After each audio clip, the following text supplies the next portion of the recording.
Hello Taurus, welcome to Guruma Hindi tarot. और ये reading है 3 अक्टूबर से लेकर 9 अक्टूबर तक की। तो चलिए आगे बढ़ते हैं और देखते हैं आप क्या एक्सपेक्ट कर सकते हैं अपनी लव लाइफ में इस वीक में। Messages for taurus.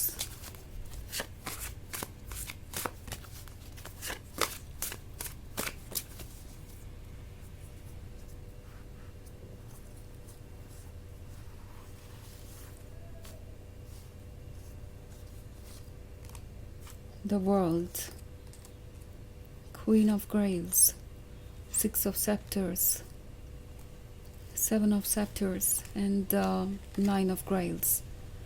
ओके, सो हमारे पास है 6 of Scepters।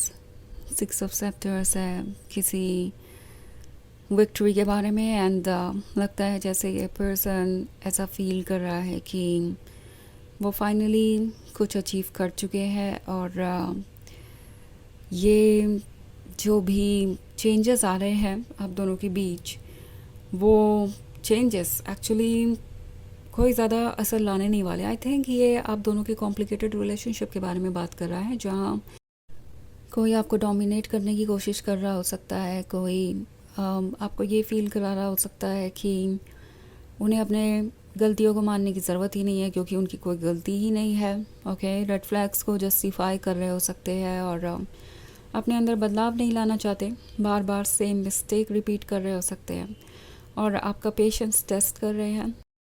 एक्चुअली ये पर्सन ओवर कॉन्फिडेंट है, उन्हें पूरा भरोसा है कि जो कुछ भी वो कर रहे हैं वो इस रिलेशनशिप पे कोई ख़ास असर नहीं डालेगा, बिकॉज़ उन्हें आपका दिल जीतना था, वो जीत चुके हैं और अब उन्हें उस दिल की परवाह करने की कोई ज़रूरत नहीं है, बिकॉज़ वो दिल तो जैसे उनकी प्रॉपर्टी है, उनके पास ही है। सो उन्हें अब उसे लूज़ करने के बारे में बिल्कुल भी सोचने की ज़रूरत नहीं है।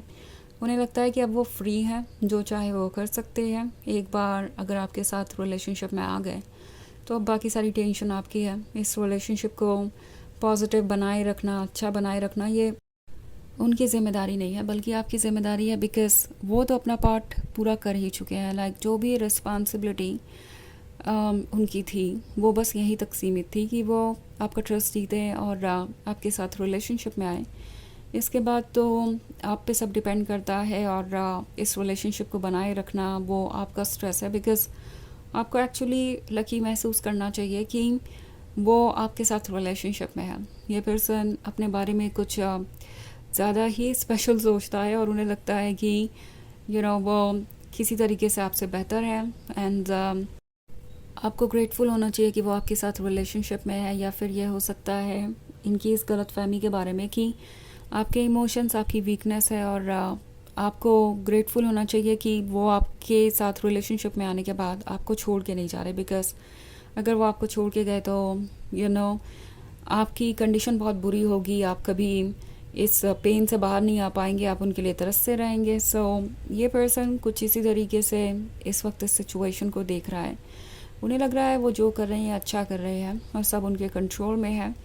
सो यहाँ क्वीन ऑफ ग्रेल्स का कार्ड है, तो मैं क्लियरली देख रही हूँ कि आपके पास है कुछ सवाल इस पर्सन से पूछने के लिए और वो सवाल आपको बहुत ज़्यादा परेशान कर रहे हैं। सो टैरो आपसे कह रहा है कि आपको ओपन होकर उनसे पूछना चाहिए कि ये जो रिलेशनशिप है वो किस डायरेक्शन में जा रहा है। लाइक आपके लिए ज़रूरी है कि आप क्लैरिटी पाएँ इस सिचुएशन में, बिकॉज़ अगर ऐसा नहीं हुआ तो आप बहुत रेस्टलेस हो जाएंगे, क्योंकि आप हो ही रहे हैं। 7 of Scepters का कार्ड है, तो कुछ तो आपको परेशान कर रहा है। आप यही सोच रहे हैं कि पता नहीं ये रिलेशनशिप किस डायरेक्शन में जा रहा है और क्या ये पर्सन कभी बदलेगा, क्या वो अपनी मिस्टेक्स को रियलाइज़ करेंगे।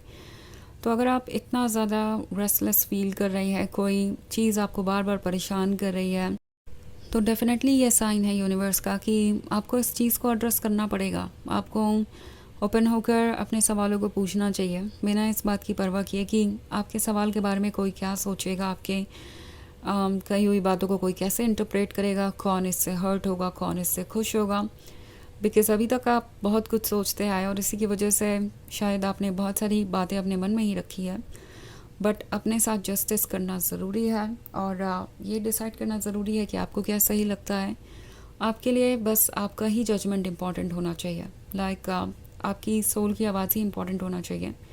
उससे ज़्यादा इम्पॉर्टेंट कुछ नहीं, किसी और को एक्सप्लेनेशन देने की कोई ज़रूरत ही नहीं आपको।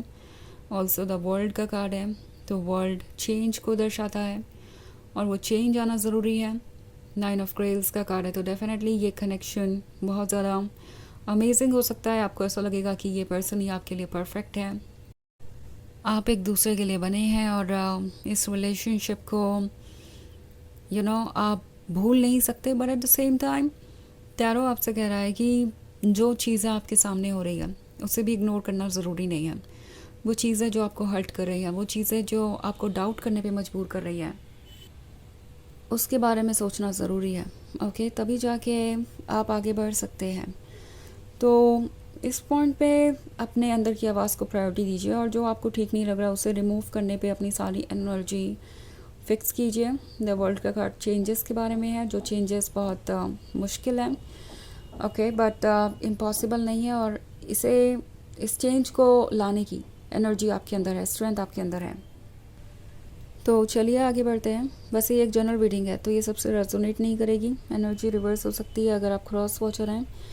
इसके अलावा अगर आप पिछले वीक की रीडिंग या ईयरली रीडिंग देखना चाहें 2025 की, तो उसका लिंक आपको डिस्क्रिप्शन बॉक्स में मिल जाएगा हमेशा की तरह। तो चलिए आगे बढ़ते हैं और देखते हैं और क्या मैसेजेस हैं आपके लिए। Messages for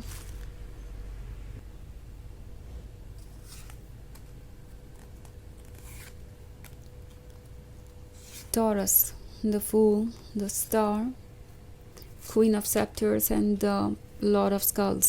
Okay. So हमारे पास है क्वीन ऑफ सेप्टर्स।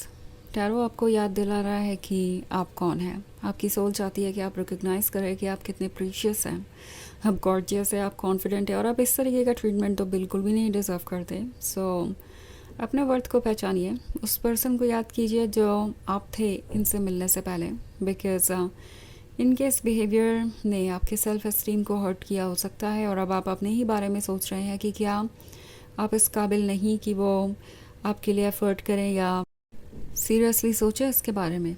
सो आप इम्पॉर्टेंट है, आप इसके काबिल हैं, आप बहुत ज़्यादा है उससे जो ये डिज़र्व करते हैं।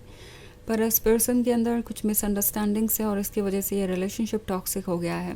ओके, सो द स्टार का कार्ड है। स्टार आपसे कह रहा है कि आप प्रोटेक्टेड हैं, आपकी सोल आपको वॉच कर रही है, आपकी सोल जानती है कि आपके लिए क्या अच्छा है क्या नहीं, और ये सब कुछ जो आपके सामने आ रहा है ये आपके लिए इम्पॉर्टेंट है। ये आपको हेल्प करेगा लोगों को पहचानने में। सो पहचानिए लोगों को और वो कीजिए जो आपको ठीक लगता है। लॉर्ड ऑफ स्कल्स का कार्ड है, तो कितना भी मुश्किल कुछ क्यों ना हो, आपकी सोल आपको स्ट्रेंथ दे रही है। ओके, द फूल आपको कह रहा है कि अपनी फीलिंग्स को फॉलो कीजिए बिना ये सोचे कि इसका कॉन्सिक्वेंस क्या होगा। लाइक अपने इंट्यूशन को फॉलो कीजिए, जो आपको सही लगता है वो कीजिए। कॉन्सिक्वेंस से मेरा मतलब है कि अब इस बारे में सोचना छोड़ दीजिए कि आपके किस एक्शन का किसको क्या फ़र्क पड़ेगा, स्पेशली उन लोगों के बारे में जो आपको हर्ट कर रहे थे अभी तक। सो टैरो आपसे कह रहा है कि आपकी ज़िम्मेदारी है खुद पे वर्क करना और हील करना खुद को, और अपनी तरफ से जितना हो सके उतना सही फ़ैसला लेना, ओके, अपने लिए और दूसरों के लिए। बट जब दूसरे आपको हर्ट कर रहे हैं तो उनकी फीलिंग्स की ज़िम्मेदारी आपकी नहीं है। ओके, एंड 8 ऑफ नाइफ्स आपसे कह रहा है कि ये जो भी रिलेशनशिप है ये अभी भी आपके लिए मुश्किल हो सकता है कंटिन्यू करना, इन केस आप इन्हें चूज़ करते हैं तो, क्योंकि ये पर्सन बहुत कुछ आपसे छुपा रहा है जो कि सरफेस पे आएगा तो फिर से प्रॉब्लम्स क्रिएट हो सकती हैं।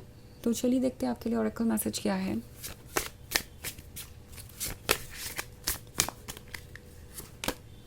Flame, your passion lights a way forward. तो ये कार्ड आपसे कह रहा है कि आपका जो पैशन है, आपके अंदर जो फायर है, जो ब्यूटी है, वो आपको आगे बढ़ा रही है। ओके, वही आपको इस वक्त गाइड करेगी। सो आई थिंक टैरो आपसे कह रहा है कि इस वक्त आपके लिए सबसे इम्पोर्टेंट आपके अंदर की आवाज़ होनी चाहिए, आप होनी चाहिए, उससे ज़्यादा कुछ और नहीं। तो ये है रीडिंग इस वीक की। आई होप आपको अच्छी लगी होगी। Thanks for watching, till next video, bye.